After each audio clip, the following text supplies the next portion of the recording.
Hmm, nanya.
Assalamualaikum, Mas Sarto. Yang lain mana? Waalaikumsalam, Bu. Belum berangkat ini balik. Belum jam 9.20 kalau kayak nggak salah. 2 atau 25 itu. Jadi masih di kantor ini.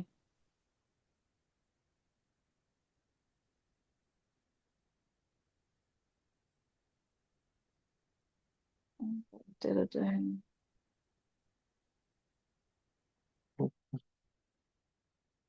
Bentar, bentar, bentar ya. Bentar. Hmm.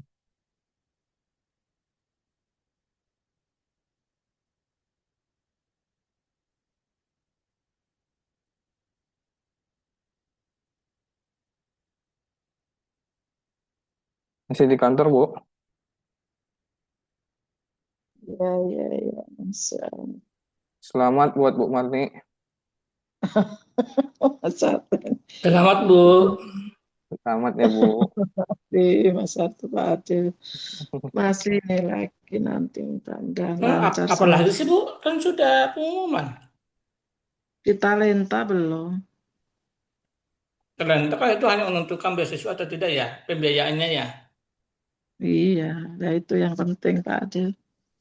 Itu yang Loh, penting biar kok modalnya kuat.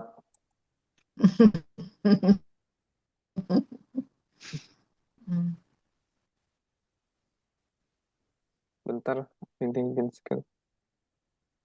Sekarang kelihatan nggak share screen saya? kelihatan, Judul artikelnya kelihatan nggak nih? kelihatan. Oke, berarti udah oke. Kita tunggu teman-temannya dulu ya, 5 menit lagi lah. Oke. Oke.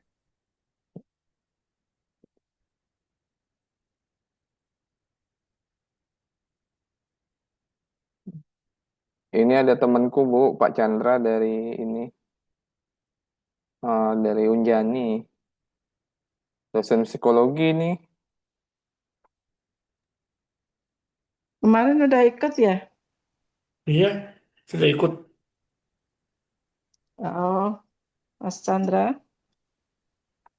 Assalamualaikum, salam kenal Bapak Ibu. Mohon Lah, izin, Ya, warahmatullah. maaf ya, Waalaikumsalam warahmatullahi wabarakatuh. mohon izin ikut Jadi menyimak dan Austria belajar. juga ya, sama Mas Sabto. Enggak, Unjani, dekat rumah Oh, saya sama. ini. Saya di Unjani Pak, di Cimahi Pak. Oh, Cimahi.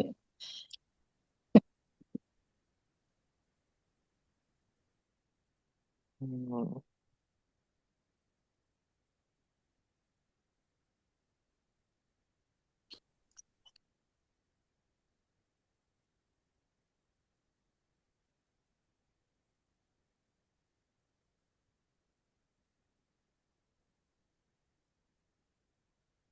Oke, aman. Ya, kita tunggu teman-teman 5 menit lagi ya, 7.20 lah kita mulai.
Untuk dua ya,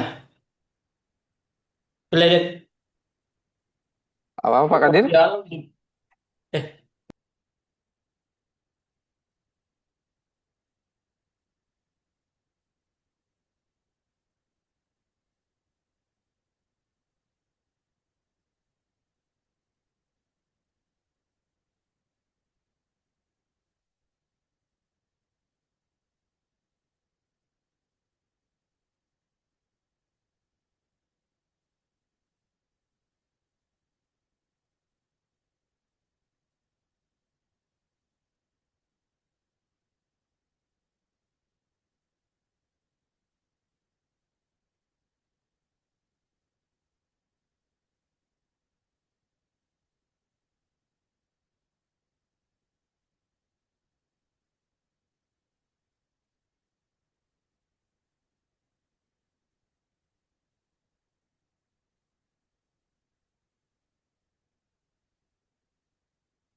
Mana yang betul?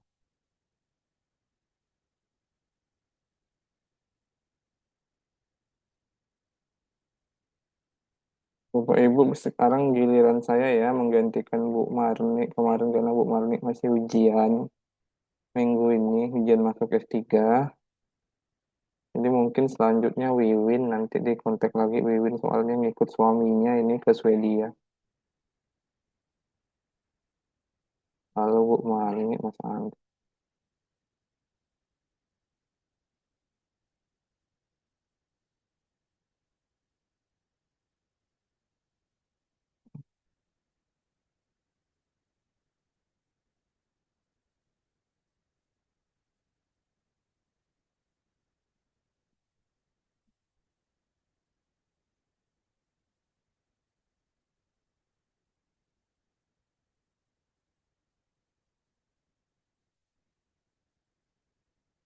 Bismillahirrahmanirrahim. Assalamualaikum warahmatullahi wabarakatuh. Waalaikumsalam Waalaikumsalam warahmatullahi wabarakatuh. warahmatullahi wabarakatuh. Ya, kita buka aja ya. Udah 7.20, udah telat 10 menit. Oke, Bapak dan Ibu, kelihatan nggak ya ini layar saya nih, jurnal pre-proof. Oke, Kelihatan Mas, oke. kelihatan. Jadi Bapak Ibu perlu tahu kalau misalnya jurnal pre-proof kayak gini nih saya baru download tadi siang kalau nggak salah di Computer and Education. Jadi Computer and Education ini termasuk jurnal yang ibaratnya paling tinggi lah, top tier-nya lah. Tapi kalau dilihat ini yang nggak sulit untuk ditiru risetnya. Jadi gini. Jadi jurnal pre-proof ini apa? Itu adalah jurnal biasanya artikel in press lah kalau dalam bahasa sederhananya. Itu artinya draft manuskrip yang disubmit, template yang awalnya disubmit sama si author sebelum melakukan templating. Jadi kalau Bapak Ibu mau lihat gimana submitnya, lihatlah artikel in press-nya. Ini artikel in press namanya. Di sini kita akan bahas yang sederhana banget, mungkin di bidang psikometrik ini, psikologi ataupun bidang lain-lainnya ini mudah sekali. Development and validation of hope. Hope itu apa? Helping online parent with engagement. Nah, itu instrumen untuk mengukur kemampuan parent ability to support online learner engagement. Jadi, si penulis ini mau buat instrumen yang mengukur gimana atau seberapa mampu si orang tua mendukung anaknya ngikutin online learning gitu. Karena di luar itu, ini kan case-nya di Indiana, itu kan banyak online learning. Orang tua tuh mampu nggak untuk mensupport anaknya ikut online learning. Dibuatlah instrumen atau kuesioner. Oke, paham sampai situ ya? Itu judulnya ya. Oke, ini judulnya ini dari Brigham Young University dan George Mason University. Yang nulis adalah Gigo, Richard E. West, Jared Boru. Biasanya kayak gini nih. Mungkin kalau yang corresponding author ini studentnya mungkin ya. Oke, kalau kita lihat di sini, kita lihat abstraknya ya. Abstraknya singkat aja. In this study, we develop and collect initial evidence of the validity score of the instrument to identify parent perception of their ability to support their student engagement in online learning. Ya. Seperti yang saya bilang tadi, si si penulis mau buat instrumen untuk mengukur apakah orang tua itu mampu mendukung pembelajaran online untuk anaknya. Oke? Udah sampai situ. Ini artinya dia buat baru instrumen. Kalau buat baru, maka harus ada teori atau framework atau approach yang digunakan untuk menyusun item-item dari instrumen itu. Tuh. Terus di instrumen ini, dia itu studinya random 660 partisipan, orang tua parent partisipan from 7K until 12. K12 itu kindergarten until 12 grades. Jadi K12 itu kindergarten until 12 grades. Indiana online school into two regarding number factor represented by item. Oke, nggak usah jelasin itu. Terus di sini dia itu melakukan EFA, jadi exploratory factor analysis sama confirmatory factor analysis. Udah itu aja, selesai. Nanti di hasilnya, berdasarkan confirmatory factor analysis, instrumen itu membentuk 3 faktor. Nah, faktor ini kalau bahasa sederhananya variabel atau latent construct atau dimension, itu bahasa sederhananya ya. 3 dimension yang terbentuk dari confirmatory factor analysis itu adalah parent perception on their learner independent engagement, persepsi orang tua terhadap kemampuan independent engagement-nya, yaitu parent confident to support student engagement, confident orang tuanya, school provided support to parent, gimana sekolahnya mensupport orang tuanya. Terus itemnya demonstrate strong reliability untuk setiap faktor. Oke. Di sini kan analisisnya cuma dua, FA sama confirmatory factor analysis. Jadi FA itu apa? Exploratory factor analysis, confirmatory factor analysis. Apa sih bedanya nanti ya, Pak Ibu? Oke. Oke, lihat. Ini cara orang asing ya, nulis cara orang asing itu selalu dia munculin gap tuh, misalnya gini. Dia udah jelasin post-COVID bla bla bla bla bla. However, online learning, especially young students, are often limited in their ability to engage independently and require strong level support to achieve high level engagement. Titik. Nah, itu kan gap tuh banyak loh. Itu ibaratnya perlu loh setelah post-COVID itu ada pembelajaran online bla bla bla. Tetapi orang tuanya, namun orang tua tuh nggak equip dengan ability untuk mendukung anaknya. Terus dia masukin nih low student engagement bla bla bla itu merupakan suatu isu yang mempengaruhi faktor belajarnya misalnya untuk mensupport anak-anak di kelas atau komunitinya itu. Nah, ini kalimat ini yang ada gapnya. Ini sebenarnya kalimat yang ngasih gambaran umum atau definition paragraf biasa saya bilangnya. Jadi kalau saya kan misalnya jelasin inclusive education bla bla bla bla bla bla ada citasi semuanya tapi di dalamnya ada masuk gap-gap. Oke, lanjut ya. Kita lihat lanjut ya.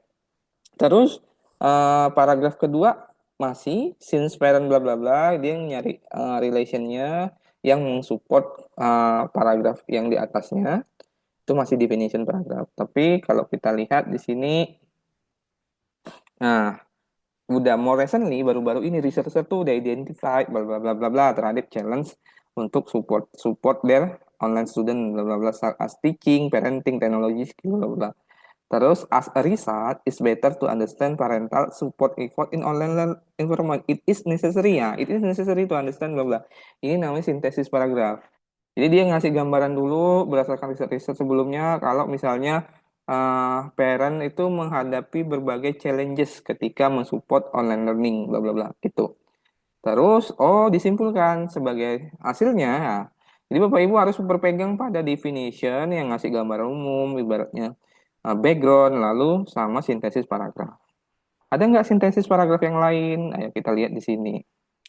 The instrument blah blah blah, therefore, ini sintesis paragraf. The instrument we found address this issue where either design or in person setting or specific content area. Therefore, the study aim to develop, validate an instrument to assess type of support parent needs to engage in online learning. The instrument is named Hope, helping online parent with engagement. Dia ngasih nama instrumennya Hope. Kenapa sih dalam pendidikan tuh perlu buat instrumen? Ini sebenarnya sebagai short screening. Jadi Bapak Ibu misalnya gini, Bapak Ibu pergi ke ini sebenarnya mulainya adalah psikometrik ini dari medical education sih sebenarnya kalau saya baca dulu. Jadi misalnya Bapak Ibu sederhananya pergi ke dokter ahli jantung misalnya gitu ya. Terus Bapak Ibu dikasih kuesioner. Nanti dikuisi kan, detak jantung saya sering berdebar-debar ketika mendengar kabar buruk misalnya gitu. Saya detak jantungnya segini per sekian gitu. Saya sering merasakan sakit jantung, setuju misalnya kayak gitu atau sebagainya. Itu sebenarnya sebagai short screening untuk mengetahui indikasi awal apa yang diperlukan. Di case ini dia bentuk short screening orang tua tuh mampu nggak sih mensupport anaknya ikut online learning di konteks di kota Indiana lah, di American mungkin ya. Indiana saya nggak tahu di mana, intinya di luar negeri lah gitu. Terus dia pakai theoretical framework. Kalau kita buat instrumen baru, kita tuh perlu embed teori. Entahkah itu approach, framework, ataupun sebagainya. Jadi, bab yang long short story, dia pakai framework yang namanya adalah ACE. ACE itu apa? Gitu kan. Kalau ACE itu adalah Academic Community Engagement Framework. Oke. Terus, following ABC Engagement dimension. Jadi dia pakai ACE sama ACE framework dengan ABC engagement dimension. Apa tuh? ABC engagement dimension akademik, behavioral, sama cognitive engagement. Lalu Nih Bapak Ibu perhatikan di sini kan ada page nih, page 813. Page 813. Kalau dia bentuknya ada page gini, biasanya itu adalah kutipan langsung. Jadi dia ada tanda petik 2 kutipan langsung page. Ini biasanya dari buku itu dikutip atau dari artikel itu dikutip. Dengan ACE framework ini dia coba buatlah nih terkait engagement, uh, type of engagement, possibility-nya berarti environment, community, sama tentang karakteristik, dimension of engagement, ini efektif, verbal, kognitif. Terus dijelasin tentang ACE framework, isinya, sebagainya. Ini dia coba lihat ACE framework without community. Jadi ada yang ada community framework dan without community framework. Ini citasi dari tempat lain, Borup and Charles Graham nih kayaknya. Ini adalah riset dari supervisornya di sini, Borup kan. Borup ya. Terus community engagement itu, terus riset on parental support K12 online engagement. Nah, ini tambahan. Kira-kira parental support K12 online engagement itu risetnya terkait apa sih? Lalu ya dia menyebutkan riset-riset itu ya sama kayak tadi, sifatnya adalah main dua hal, definition sama sintesis. Terus bagian terakhir dari frameworknya atau literatur review, dia bilang gini, to fill this gap, the purpose of this study to develop and validate a survey that help identify target parent who need help to support their student online engagement. Nah, ini adalah riset purposes. Oke. Kalau yang saya ajarkan ke Bapak Ibu kan biasanya pakai riset question kan. Riset question itu memudahkan Bapak Ibu kalau Bapak Ibu ibaratnya punya beberapa target yang mau dijawab. Tapi kalau riset kayak gini yang sifatnya satu aja riset purpose-nya bisa nggak? Ya bisa aja, nggak masalah. It's okay. Yang penting kejawab nih risetnya. Dan ini adalah kita membuat sesuatu yang baru, makanya bisa publish. Jadi kalau Bapak Ibu jangan mengadaptasi pakai cara ini. Nggak bisa, Bapak Ibu akan nggak bisa publish. Gimana cara publish nanti saya ceritakan lah. Tapi intinya kalau Bapak Ibu buat baru, it's okay pakai cara ini. Misalnya ngecek validity dan reliability-nya aja. Oke, lanjut. Ini riset ya pendukungnya tentang developmental parental support instrument, nggak usah dijelasin. Nih metodenya nih. Dari fokusnya, dia ternyata pakai riset question di sini. Dari fokusnya ketika dia dapat studi purpose-nya, terus dia buat 2 riset question. Riset questionnya sederhana, which measurement model best fit the data. Jadi nyari fit indices aja kalau dalam instrumen itu mana yang bagus dan cocok terhadap model. Terus, what is the estimate reliability of item measuring each factor? Dia cuma mau lihat reliability aja. Terus ada instrumen development stage. Nah, karena ini buat baru instrumennya, dia harus nyari teori-teori yang mendukung instrumen itu. Gitu, atau framework yang mendukung instrumen itu. Jadi Bapak Ibu kalau mau buat instrumen baru tuh harus cari dulu. Kira-kira kalau saya buat instrumen ini teorinya apa ya, engagementnya apa ya, gitu. Ada nggak sebelumnya? Contohnya empathy misalnya. Oh, ternyata ada teori epistemic empathy teori gitu untuk membuat teori tentang empathy gitu ya. Terus dijelaskanlah prosesnya instrumen development, ada menyusun item pooling, udah itu gimana membuat instrumen AC framework, reflect. Ini sebenarnya sekarang ini zamannya mudah. Kalau Bapak Ibu bisa dapat frameworknya, Bapak Ibu masukin aja ke ChatGPT atau notebook LLM atau yang sifatnya AI, nanti Bapak Ibu minta, bisa nggak ya dari framework ini saya menyusun instrumen tentang ini. Harusnya dia bisa berpikir lebih cepat ya, sehingga Bapak Ibu dapat item-item yang dimau. Itu cara pakai ChatGPT. Jadi, kalau mau buat instrumen baru harus dapat frameworknya dulu, oke? Terus dari framework itu dikembangkan namanya Hope Item.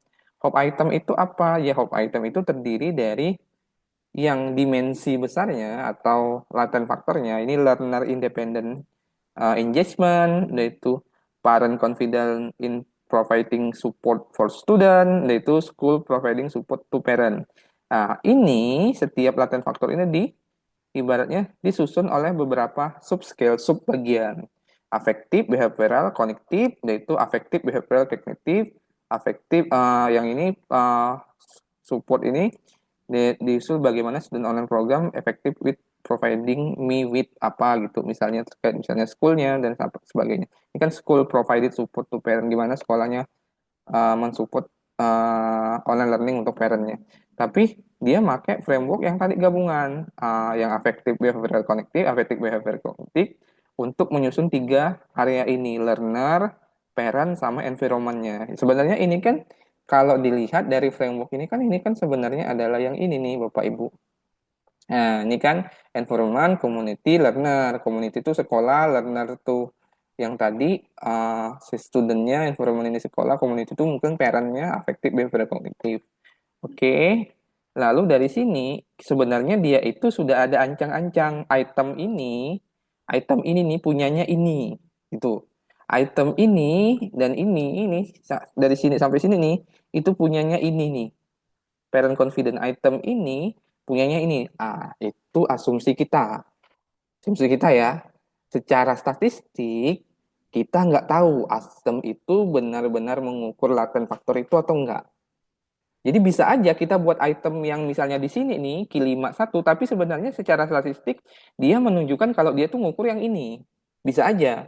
It's happen sebagai kreator dari item itu. Maka itu untuk melihat gimana item itu membentuk secara bebas kita melakukan eksplorasi dalam structural equation modeling, itu namanya measurement model atau model pengukuran. Model pengukuran untuk mengecek item-item itu namanya exploratory factor analysis. Oke, lanjut ya. Jadi tujuannya apa sekarang? Kita lewatin aja partisipannya. Ini cuman, ya, ini background variable. Pernah ikut online learning experience enggak? Tapi kita lihat dulu lah. Mungkin ada yang bisa dipelajari. Ini udah. Terus ini buat item pool dan sebagainya. Dia pakai ten profesional. Ini sebenarnya kita aja, misalnya kita tulis aja. Biasanya saya tulis aja misalnya ten lecturer apa-apa. Padahal yang ngembangin ya teman-teman saya aja juga gitu. Tim-tim penulis juga. Terus expert review. Proses ini adalah proses dari untuk memastikan instrumen itu ibaratnya dikembangkan secara valid and robust lah. Terus revising item, jadi setelah item itu dibuat, dikasih ke expert, disuruh revisi, ya it happen juga sih sebenarnya. Kalau zaman waktu dulu saya di school ya saya minta supervisor saya perbaiki dan sebagainya. Nah, terus ini IRB approve, ini apa? Item Institute Review Board, ini artinya dia di sini mau menunjukkan kalau data collection-nya itu udah punya ethical clearance dari IRB tertentu. Cuman nomor IRB-nya ini nggak kelihatan nih, harusnya ada nomornya sebagainya. Lebih ibaratnya spesifik lah. Terus sampelnya itu dari mana? Dari recruit parent, orang tua yang direkrut dari online school or program located across Midwestern State. Midwestern State. Terus ini ada 660 orang. Ini cuman persentase. Nah, jadi kalau Bapak Ibu buat kayak gini, biasanya demographic profile dia 83% modern, 26% parent support their elementary student, udah itu secondary student. Ini adalah background variable. Jadi kalau Bapak ngembangin kuesioner, harusnya ada background variable yang mendukung yang mau diukur, misalnya gender, udah itu anaknya sekolah di mana, kalau ini kan sekolah di elementary dan sebagainya itu. Terus ditanya online learning experience, ini cuman statistik biasa, ngeliatkan oh ternyata anaknya udah 1 tahun sekolah, udah 2 tahun, 4 tahun, 5 tahun. Terus ada lagi nih, dia itu sering synchronous learning tuh kapan? Apakah tiap hari? Kan kalau di luar negeri beda-beda, ada yang tiap hari, ada yang multi times a week, ada yang mingguan, ada yang jarang banget, ada yang nggak pernah. Student online learning is asynchronous. Jadi ini yang nggak pernah 16%. Oke, ini data analisis. Nah, data analisis ini sangat mudah, Bapak Ibu. Ini cuma pakai FA sama CFA. Ini basic banget kalau dalam structural equation modeling. FA itu exploratory factor analysis, CFA itu confirmatory factor analysis. Jadi seperti namanya, explore and confirm. Explore itu artinya melihat apakah item-item itu convert ke latent faktor, variabel, atau dimension yang dituju kan. Nah, gimana cara bacanya nanti ya. Terus dia pakai apa? Di sini dia ngode datanya, mungkin datanya dalam Excel diubah ke SPSS. Missing data dikasih negatif 99, terus diolah pakai M+. M+ ini adalah software yang sama seperti Smart PLS, WAP PLS, udah itu Lisrel. Cuman M+ ini kan modelnya adalah sekali beri unlimited, dia kayak WinStep, kayak RAS analysis. Dia sekali beli unlimited. Kalau saya punyanya 8.6 atau 8.7 kalau nggak salah di laptop tuh. Terus M Plus ini yang digunakan untuk FA dan CFA. Yang mahal itu ya kalau Bapak Ibu nggak pernah melakukan analisis ini dengan M Plus atau nggak kenal dengan M Plus, ya bingung. Tapi ya memang ini harus ada kursnya sih. Makanya sebenarnya orang nggak ngajarkan M Plus kan, karena satu M Plus tuh orang ada di Indonesia. M Plus tuh jarang banget dipakai sama orang Indonesia. Satu karena M Plus itu basisnya adalah command itu tulisan. Jadi kita menganalisis berdasarkan tulisan dan sebagainya. Ini ada pertanyaan. Walah, buat kursnya nanti ya. Jadi intinya gini, M Plus itu adalah software yang paling powerful karena dia bisa melakukan semua analisis, bahkan IRT itu bisa, multi level modeling bisa. Jadi bukunya itu ada ya, bentar. Mas Arto belajarnya di mana gitu kan pertanyaannya gitu ya. Bentar, kelihatan nggak ya? Jadi dulu saya ada kursnya, introduction course, tapi saya baca bukunya itu Brian. Nah, nih, bentar. Nih, saya dulu baca buku ini sampai habis, dari awal sampai habis. Jadi kerjaannya itu eh, ke perpustakaan jam 8, baliknya tutup perpustakaan jam 10 gitu terus. Sampai 1 minggu, sampai paham nggak paham pergi lagi karena nggak ada tempat nanya. Saya nggak punya senior, nggak punya apa. Jadi yang saya bisa tanya itu adalah buku. Zaman-zaman dulu kan belum ada YouTube, belum seperti sekarang ya. Zaman 2019, 2018 tuh. Jadi saya baca buku nih, saya ada bukunya di kantor ini. Saya cetak karena di Indonesia kan bebas cetak ya. Jadi Bapak Ibu sebenarnya kalau bisa buku ini ya selesai semuanya, ibaratnya untuk ngembangin instrumen, ngelihat hubungan antar variabel sebenarnya udah bisa. Kemarin juga saya ngasih course-nya sama Andri ya di Johannes Kepler tuh, kira-kira begitu. Banyak banget pertanyaannya. Oke, lanjut dulu, nggak usah tanya-tanya dulu ya. The goal of CFA itu gini ya, sederhananya exploratory factor analysis digunakan ketika kita membuat instrumen baru atau merubah instrumen lama. Jadi kalau membuat, kita kan pingin item-item yang kita buat atau pernyataan yang kita buat, dia mampu merefleksikan atau converge, bahasanya convergent ke dimensi atau variabel yang kita mau. Tuh, itu tujuannya ya. Misalnya kita punya beberapa variabel atau beberapa latent faktor, kita buat instrumen ini 5, 5, 5. Oh, bener loh, dia merefleksikan, dibuktikan dengan statistik. Ya, itu exploratory factor. Confirmatory factor digunakan untuk mengkonfirm konsep kita. Jadi, kalau confirmatory factor kita udah tempatkan dia. Oh, dia ini di variabel A, dia ini di variabel B, dia ini di variabel C. Udah kita tempatkan. Jadi, kalau exploratory factor analysis belum kita tempatkan dia itu di variabel A, B, C. Jadi dia nanti akan ngerandom, lihat hasilnya gimana. Oke, nanti ya. Terus di sini dilihat ya. Jadi ini adalah eigen value-nya. Jadi kita lihat ini hasil dari exploratory factor analysis. Nanti Bapak Ibu ada yang nomor 1 itu ada 6 item, nomor 2 itu 18 item, nomor 3 itu ada 7 item. Ini varian explained. Jadi item-item itu mampu menjelaskan 54% varian dari variabel yang dimaksud. Tapi ini bukan dari inti dari FA. Ini dari FA apa? Tabel dari FA. Ini tabel dari FA. Jadi item itu dipooling sembarang, tidak dikelompokkan berdasarkan 1, 2, 3. Tidak dikelompokkan berdasarkan 1, 2, 3 ya. Tapi yang mengkelompokkan adalah analisis statistik. Nah, FA ini banyak modelnya, ada maksimum likelihood, MLE, ada modelnya misalnya nanti dia ada indikator-indikatornya, ini cuman perlu kurs lagi lah, tapi saya jelaskan secara sederhana ya. Ketika item itu converge mengukur variabel yang dimau, nilai dari ini latent faktornya ini haruslah 0,5 ke atas. Gitu. Apakah mungkin terjadi cross loading? Cross loading itu artinya dia 0,5 di sini, dia 0,7 di sana. Itu possibility itu ada. Tapi ketika dia 0,7 di sini, berarti Q11 itu menggambarkan variabel 1. Q12 menggambarkan variabel 2, Q13 menggambarkan variabel 3, sampai Q16 dia 0,5 kan kan? Dia menggambarkan variabel 1. Kalau Q21, kalau kita lihat Q21 menggambarkan variabel apa? Variabel 1 kah? Bukan, karena di bawah 0,5. Maka ini udah saya tandain nih, dia Q21 menggambarkan variabel 2, Q22 menggambarkan variabel 2, terus sampai ke sini sampai Q46 itu menggambarkan variabel 2. Terus Q51 menggambarkan variabel apa? Kita lihat 0,3, 0,2, 0,7. Oh, berarti dia menggambarkan variabel ketiga. Oke, variabel ketiga, ketiga semua. Ini artinya apa? Ini kan 1, 2, 3 nggak ada namanya, karena ini komputerisasi. Itu artinya apa? Si variabel 1 itu namanya adalah kira-kira karena eh, ekspektasi kita itu benar, dia mengconvert variabel 1, dikasih nama si variabel 1 itu apa? Variabel 1 itu namanya student independent engagement. Yang tadi di framework yang di atas tuh, yang grafik-grafik tuh. Lalu variabel 2 itu apa? Karena dia betul berdasarkan FA itu parent confident in providing ABC support to student. Nah, itu variabel 3 itu yang di bawahnya itu namanya adalah ini. Oh, ternyata benar.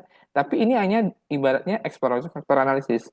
Untuk memastikan lebih jauh suggestion dari exploratory factor analysis, kita melakukan confirmatory factor analysis. Jadi kalau confirmatory dia sudah dihubungkan ke variabel yang dimaksud. Kalau exploratory nggak dihubungkan, pokoknya dimasukin datanya semua, nanti sistem akan melakukan analisis matematika akan menentukan dia masuk ke variabel mana. Oke. Terus kalau CFA dia harus berhubungan. Jadi CFA itu memang dia diarahkan ke variabel itu. Jadi makanya ada gambar seperti ini nanti CFA. Ini kan. Nah, jadi ini item-item ini adalah milik variabel 1. Item-item ini semua itu milik variabel 2, item-item ini semua itu milik variabel 3. Terus ini ada korelasi antar ini. Nah, oke. Seiring berkembangnya buku, nanti Bapak Ibu kalau misalnya baca buku Brain itu, dari sini Bapak Ibu tuh bisa melihat yang namanya adalah validity. Validity itu dalam measurement itu yang diukur itu bukan misalnya kalau di Indonesia kan, oh ini valid berdasarkan ekspor ini gitu ya, bukan. Dalam measurement itu, validity yang diukur itu adalah namanya construct validity. Apakah struktur dari instrumen itu mampu mengukur apa yang mau diukur? Construct validity terbagi dua, convergent sama diskriminan. Convergent itu apa? Ini loading factor. Kalau dia 0,8 falas berarti dia mencerminkan item ini mencerminkan atau converge ke F2, variabel 2. Ini kan lebih dari 0,5. Jadi semua item ini miliknya variabel 2. Ini kan lebih dari 0,5 juga variabel 1. Ini lebih dari 0,5 variabel 3. Jadi ketika nilai loading faktornya lebih 0,5, maka dia converge atau mencerminkan variabel atau latent faktor. Yang latent faktor tuh yang dimension atau construct yang dimaksud. Misalnya kalau set efficacy itu construct-nya, atau empathy construct-nya. Tadi kan learning support for parent engagement. Nah, itu construct-nya, oke? Itu convergent validity. Jadi construct, convergent, dan discriminant validity. Kalau dari buku, secara sederhana, discriminant validity itu ditentukan dari korelasinya. Bapak Ibu lihat, ini kan ada korelasi nih antara F1 dengan F2, F2, F3, F3, F1. Korelasi itu, apa sih yang dimaksud diskriminan? Diskriminan itu kan kalau bahasa Indonesianya adalah distinct, beda gitu. Jadi variabel 1 itu beda sama variabel 2 beda sama variabel 3. Apa sih indikator distinct? Distinct itu kalau nilai dari correlation-nya tidak lebih dari 0,9. Ini kan di bawah 0,9 ya, 0,69, 0,61, 0,7 ya. Ini ke sini 0,7 berarti F3 beda dengan F2, F2 beda dengan F1, F1 beda dengan F3. Jadi secara gambar ini kalau dia adalah orang measurement, dia bisa ngelihat oh instrumen ini bagus. Tapi di soal ini dia reliability dan validity-nya beda ngukurnya. Reliability-nya dia pakai pendekatan Combras alpha, McDonald omega, sama composite reliability. Itu adalah indikator-indikator reliability yang berkembang seiring zaman. Oke. Lalu validity-nya apa? Validity-nya pakai yang namanya average variant extracted sama composite reliability. Tapi ya nggak apa-apa, nanti saya jelasin ya. Kita lihat hasilnya dulu. Nih, hasil dari reliability. Reliability, ya ini salah nih, reliability dan validity. Harusnya reliability aja ya. Lihat, reliability-nya dia pakai ukuran reliability. Namanya convert apa? McDonald omega, composite reliability. Nah, composite reliability ini harusnya bisa dihitung juga. Entah pakai SPSS atau pakai M+. Ini kalau composite reliability saya belum nemu, pasti ada di online pakai Excel atau apa, bisa dicari ya. di SPS atau M+. Tapi kalau Komdas apa sama Omega memang sudah ada ya di SPSS juga sudah ada. Terus Bapak Ibu lihat evidence dari validity. Valid berdasarkan statistik kalau dia AVA-nya di atas 0,5. Ini kan AVA-nya di atas 0,5 kan? Terus kita lihat kalau misalnya square root of AVA itu lebih tinggi dari korelasi antar variabel. Ini kan 0,7, 0,73, 0,9. Ini kalau kita lihat dia kan lebih tinggi nih. 0,7 lebih tinggi kalau kita lihat hubungan antara variabel satu misalnya diletakin di sini nih. Ini kan kalau sebenarnya diletakin di sini, ini diletakin di sini, lalu ini sebenarnya di sini, tapi nggak perlu, cuma dua aja perlu nih. Maka kita bisa lihat dia lebih tinggi ibaratnya. Cuman kalau ini square root AVE-nya ini ya lebih rendah dari sini. Ini problem nih pasti. Ada masalah di sini. Harusnya tidak diskriminannya tidak terlalu bagus. Tapi Bapak Ibu bisa asumsi oh ternyata ada asumsi statistik kalau composite reliability-nya sendiri bisa bisa lebih dari 0,5 itu udah cukup untuk discriminant validity. Tapi kalau Bapak Ibu lihat ini discriminant validity-nya memang nggak bagus. Ini 0,48 berarti tidak sempurna lah ibaratnya kayak gitu. Ya ini harusnya di report juga. Mungkin nanti ada tulisannya di report. Terus ini udah selesai. Jadi pertanyaannya apa? Oh ternyata tadi fit misalnya berdasarkan confirmatory factor analysis berapa, lalu reliable bagaimana, valid berapa selesai. Jadi discussionnya yang ngomongin tentang gimana struktur dari instrumen yang dikembangkan itu. Ini dibuat gambar, dikasih discussion dan sebagainya. Terus gimana sih ABC model, penerapannya gimana sebagainya. Ini cuman pendukung-pendukung lah, tapi intinya itu udah ngejawab instrumen itu reliable sama valid. Coba kita lihat once limitation sendiri bla bla this called refining bla bla bla harusnya kalau limitation dan implication-nya ya it's okay, nggak usah dibahas. Kita lihat conclusion-nya.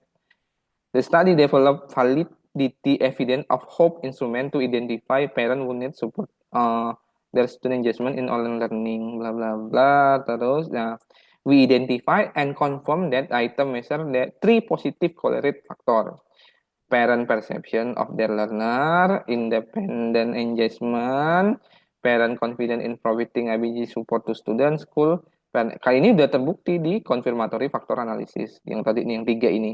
Is factor string internal consistency among the system. The study suggests that hope instrument is practical, can help bla bla bla bla. Parent can also this finding uses oh ya. Oke. Intinya instrumen yang digunakan membentuk tiga faktor. Tapi Bapak Ibu, kalau saya yang nge-review ini pasti habis. Karena apa? Di sini discriminant validity sepertinya tidak tercapai dengan sempurna. Alasannya apa? Ini harus ada argumentasi. Dan dia kayaknya tidak bisa menjelaskan fungsi yang dimaksud discriminant validity itu dengan baik di sini. Secara ibaratnya seorang measurement psikometris ya, ibaratnya orang yang paham psikometris. Terus dia pakai ChatGPT dan sebagainya. Jadi ini adalah contoh artikel yang Bapak Ibu bisa contoh sistem mungkin dari metodenya, gimana item poolingnya, kata-katanya, scientific writingnya ketika Bapak Ibu ngembangin instrumen. Nah, itu. Jadi, apakah ngembangin instrumen itu bisa publish? Ya bisa, tapi kalau Bapak Ibu ngembangin instrumen baru. Pertanyaannya, kalau ngadaptasi gimana? Kalau ngadaptasi harus ditambah. Biasanya jelasin instrumennya, jelasin hasil instrumennya, misalnya berdasarkan dari dimensi-dimensinya, ataupun jelasin orangnya, ataupun jelasin berdasarkan pembandingan background variabel. Jadi ketika adaptasi, levelnya harus berubah. Bukan cuman mengkonfirm psikometrik, tapi juga ngejelasin hal-hal lain yang tambahan yang menjadi nilai tukar tambah. Ini nggak pernah dijelasin di kuliah, bahkan di kampus saya. Kenapa saya bisa tahu ini? Karena saya udah baca ratusan artikel, saya coba trial and error. Oh ternyata ketika kita cuma ngadaptasi, maka harus ada tambahan-tambahan riset question untuk itu. Makanya, Bapak Ibu, kalau Bapak Ibu lihat yang bentar, mana sih? Oke, ini ya, lihat ya. Nah, Bapak Ibu ngelihat ini. Ini kan orang bertanya-tanya nih, metacognitive awareness of reading strategy among ini udah trial keberapa, ini saya sering reject dulu, tapi karena saya udah paham tuh saya bisa tuh mengukur apa sih yang dimau sama editor. Jadi Bapak Ibu, kalau Bapak Ibu lihat ini kan Marsi kuesioner ini yang di sini itu. Ini udah 20 tahun yang lalu mungkin instrumen itu. Tapi saya adaptasi di Indonesia, lalu saya tambah riset questionnya, kenapa dia harus begini dan begitu. Misalnya, apakah ratingnya harus 5 atau 7, misalnya kayak gitu. Apakah dia beda berdasarkan gender, dan sebagainya. Jadi, ketika adaptasi, Bapak Ibu harus fokus ke ininya, apa ya, menambah riset question yang mungkin untuk itu. Jadi, kalau di sini kan saya pakai riset questionnya. Nah, ini ada riset question 4. Pertanyaan pertama adalah apakah reliable and valid? Itu karena saya mengadaptasi ke konteks yang lain. Pertanyaan ketiga adalah tambahan. Misalnya dia berdasarkan gender, ada enggak perbedaan div-nya? Div itu ibaratnya t-test lah. Tuh.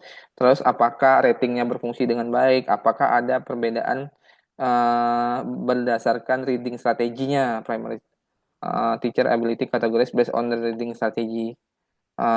Ininya. Jadi ketika saya mengadaptasi yang lama, maka saya harus menambahkan sesuatu yang baru sebagai novelty. Nah, ini adalah salah satu jurnal yang educational measurement yang paling sulit. Jadi kalau orang assessment bisa publish di sini, misalnya kalau di Indonesia itu PEP lah, penilaian dan evaluasi pendidikan. Saya akan kasih hormat dia, berarti dia udah jago PEP. Tapi kalau belum sampai di saya nggak percaya dia tuh orang PEP. Jadi kalau Bapak Ibu bisa publish di sini jurusan PP, it's okay, nggak masalah. Ilmu dari measurement itu yang bisa dipakai ke semua bidang lainnya. Makanya Bapak Ibu kalau ngomong dengan saya, kan saya nyambung semua bidang tuh, karena saya metodenya udah paham tentang measurement-nya. Sisanya gimana? Belajar. Saya belajar lagi, saya baca lagi, saya pahami lagi gimana itu harus dilakukan dan sebagainya. Oke, udah itu aja sih. Kok kayaknya ada pertanyaan banyak banget di satu. Pertanyaan buat nanti. Bisa nggak, kita jawab dulu ya, bisa nggak adaptasi skillnya kita sesuaikan dengan konteks studi kita, misalnya pokoknya. Ini jawabannya bisa. Jadi bisa. Oke. Kenapa bisa? Jadi contohnya yang artikel sehari jadi, bentar. Ini artikel sehari jadi nih satu. Oke, kelihatan nggak ya? Ini artikel sehari jadi. Jadi kita mau mengukur self efficacy punya Bandura. Bandura itu kan ada self efficacy untuk teacher. Kalau konteksnya kita rubah, bisa nggak? Gampang. Saya udah pernah ngajarin sebenarnya di JKU. Caranya gampang. Kita pakai AI, masukin instrumen self efficacy Bandura, lalu saya tanya, tolong dong sesuaikan, saya mau untuk, nggak salah saya jelasin dulu, saya mau untuk dibuat ke pre-service teacher pada program pemagangan, saya bilang itu. Program pemagangan. Lalu dia ngasih itu, lalu saya review, saya ambil yang sesuai, oke, udah selesai. Artinya kalau dirubah ke konteks vokasional ya bisa aja. Jadi Bapak Ibu silahkan pakai online learning for vocational misalnya. Misalnya yang tadi Hope itu kan online learning aja, tapi dispesifikkan for vocational education. Tapi ini kan konteksnya dia meaningful. Apa sih meaningful? Di luar negeri banyak loh kelas online. Ini partisipannya juga orang-orang tua yang menyekolahkan anaknya di sekolah online. Online learner gitu. Jadi kalau vokasional itu online nggak. Jadi riset itu harus meaningful. Nah, inilah yang saya dapat setahun belakangan ini. Bukan cuman statistik yang jago, penjelasan yang beribet dan sebagainya, tapi harus meaningful. Jadi saya sudah mulai melakukan efektif writing lah ibaratnya. Contohnya misalnya gimana sih kita memaparkan secara sederhana tapi bisa publish di top jurnal. Nah, ini yang ilmu yang sulit nih. Oke, lanjut, lihat dulu buat course-nya ya, nanti dulu belum dibeli. Nah, terus share bukunya Mas, download sendiri, itu bisa di-download. Terus pertanyaan yang sama dengan Mas nanti bisa diadaptasi untuk bisa. Ya Allah, sehari jadi satu paper. Mas Sato kalau menganalisis apa tuh persepsi dengan analisis bisa. Jadi kalau dalam rasa analisis itu kan dia sebenarnya lebih mudah ya. Dia ada hasil item sama hasil person. Itemnya itu memastikan instrumen kita valid and reliable. Personnya itu untuk memastikan orangnya valid and reliable. Dan juga gimana persepsi mereka seberapa berdasarkan dari nilai measure atau logit. Tuh. Terus analisis dengan menggunakan Likert scale, terus menganalisisnya di menu apa? Ya berarti kalau mau persepsi orangnya ya berarti person measure gitu. Person measure-nya apa? Misalnya nanti kan ada tabel item map tuh, item like map tuh. Itu personnya gimana? Apakah personnya itu kemampuannya di atas rata-rata, misalnya di atas min gitu, atau di bawah min gitu aja sih.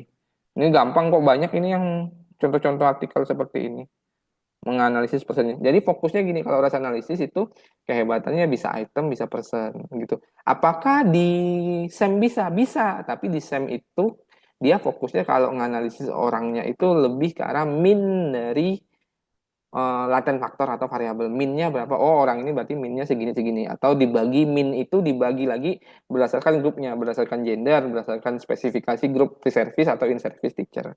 Gitu aja sih. Ya, betul.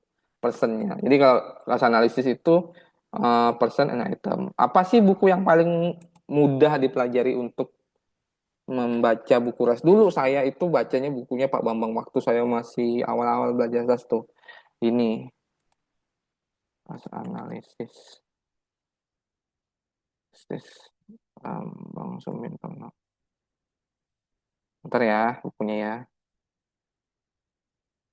Ah, ini dulu, zaman dulu ya. Tapi setelah saya membaca itu saya nggak paham-paham. Bukunya tidak paham, saya baca bisa tapi kok saya nggak merasa paham ya. Terus saya kuliah di luar, terus saya dikasih buku juga, terus saya baca, lalu saya baca buku tambahan punyanya.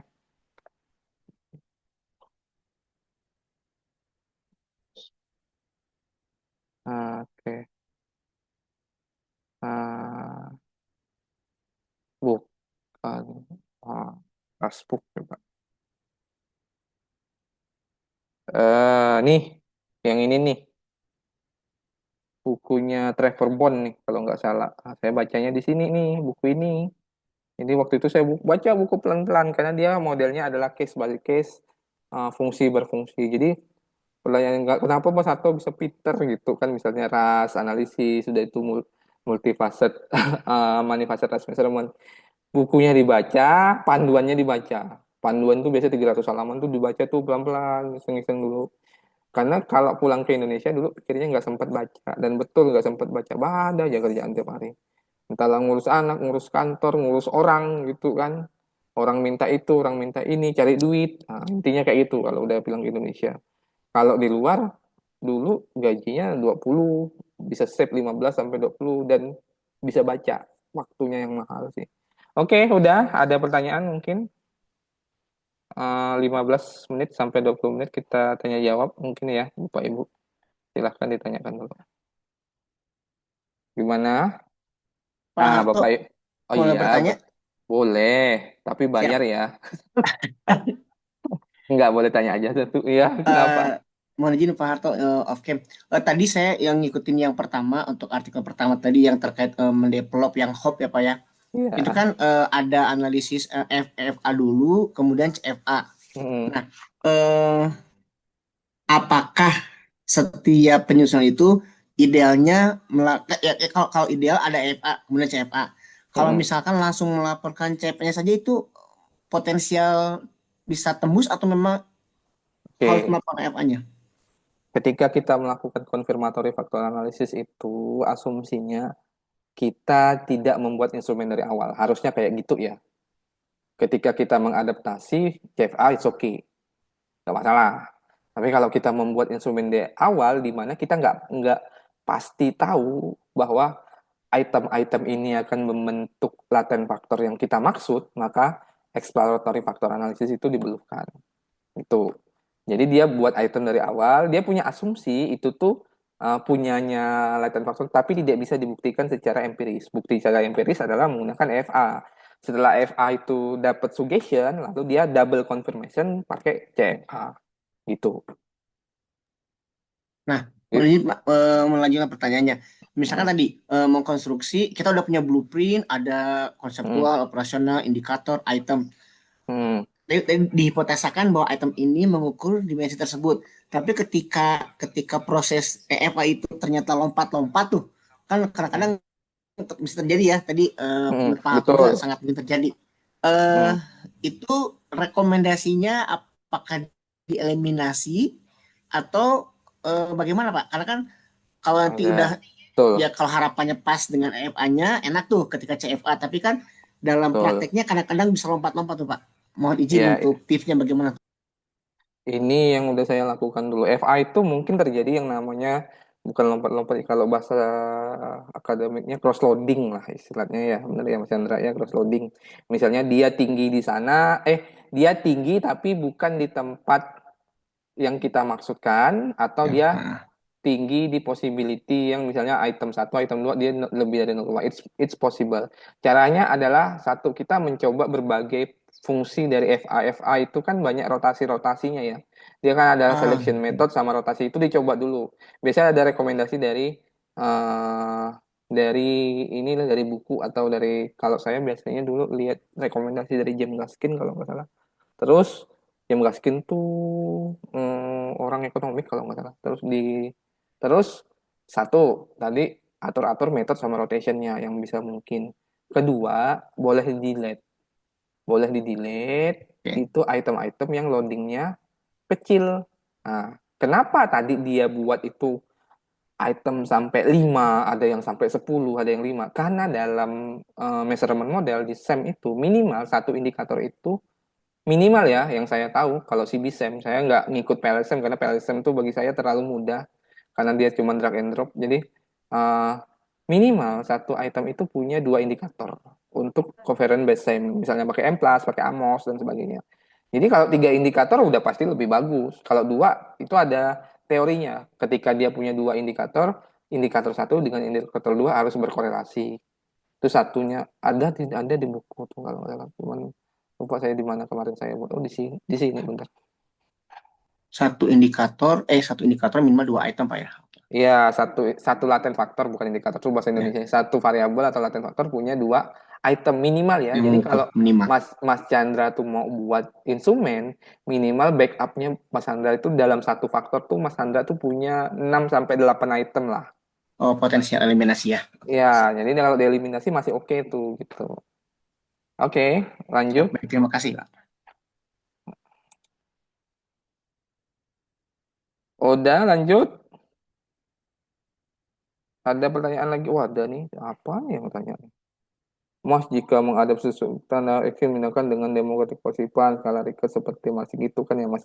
Terus kan adaptasi instrumen kita transfer ke Indonesia tuh bisa nggak ya kita ngomongin spesifik ke bidang mat edu, misalnya apa jatuhnya, tetap adaptasi atau masuk ke kategori kembangin. Kalau kita make base-nya misalnya tadi self advocacy, misalnya ya, kalau Marsi kan lebih ke reading ya, nggak bisa ke matematik ya. Dia itu harus sifatnya yang self advocacy. Self advocacy itu kan untuk umum, misalnya guru. Tapi misalnya self advocacy itu dikembangkan khusus untuk uh, pemahaman terhadap matematika, itu bisa. Itu namanya adaptasi, bukan ngembangin baru ya. Jadi kalau ngembangin baru itu biasanya dia harus pakai dimensi baru, approach baru dan sebagainya gitu. Oke, dah. Kalau ini demographic partition ya boleh-boleh aja ketika kita misalnya punya instrumen. Jadi ketika kita mengadaptasi, jangan ngeliput cuma adaptasi, harus ngeliput misalnya perbandingan gender atau perbandingan grade level. Nah, itu akan membuat research question-nya lebih engaged. Jadi kalau cuma adaptasi pasti nggak kuat tembus di misalnya Q1, Q2, Elsevier atau Springer. Jadi dia harus ada additional thing-nya. Gitu. Selain metode yang komprehensif, ada additional thing-nya. Gitu. Tapi itu cuman ibaratnya ya pengantar kita ya. Ini cara menganalisisnya Bapak Ibu. Kalau di Indonesia saya belum pernah lihat. Mungkin saya karena saya nggak kok sekolah ya, saya nggak tahu. Mungkin di Unpad jurusan psikologi mungkin ada ya.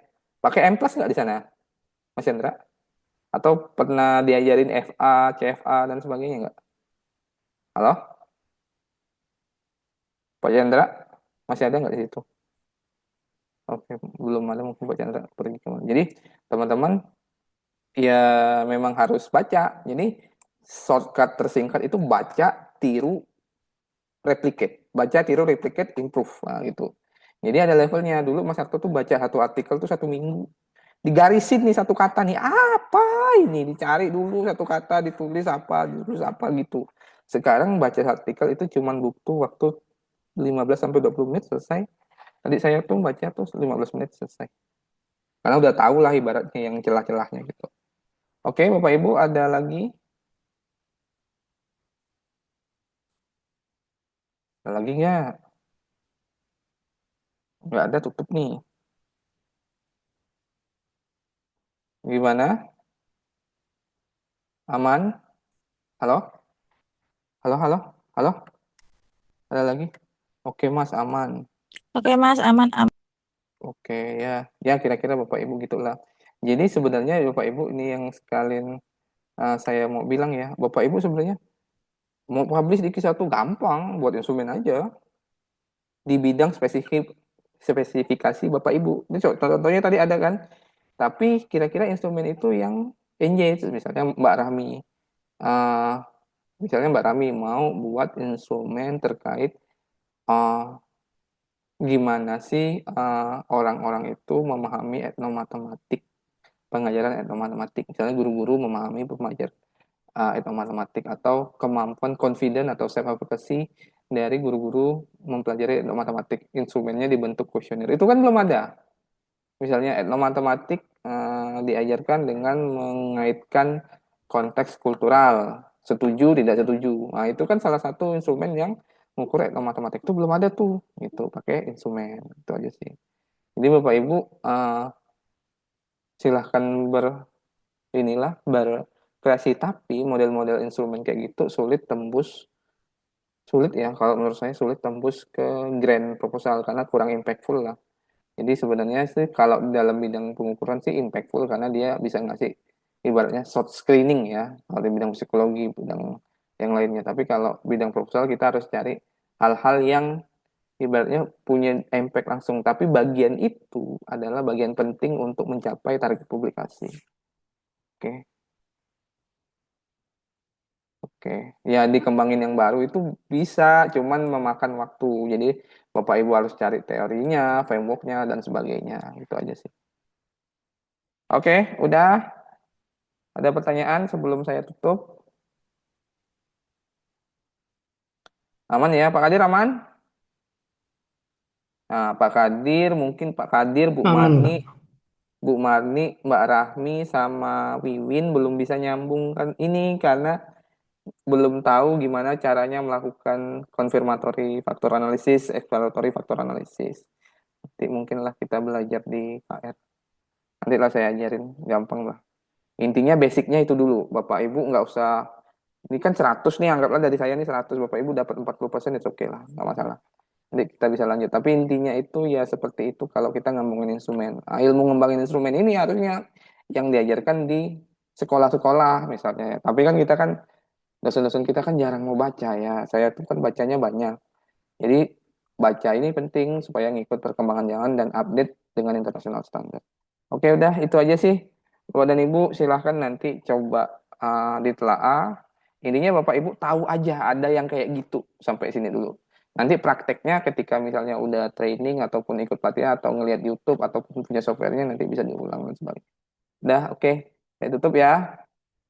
Ada pertanyaan ya? Ya, aman Pak. Terima kasih Pak. Aman.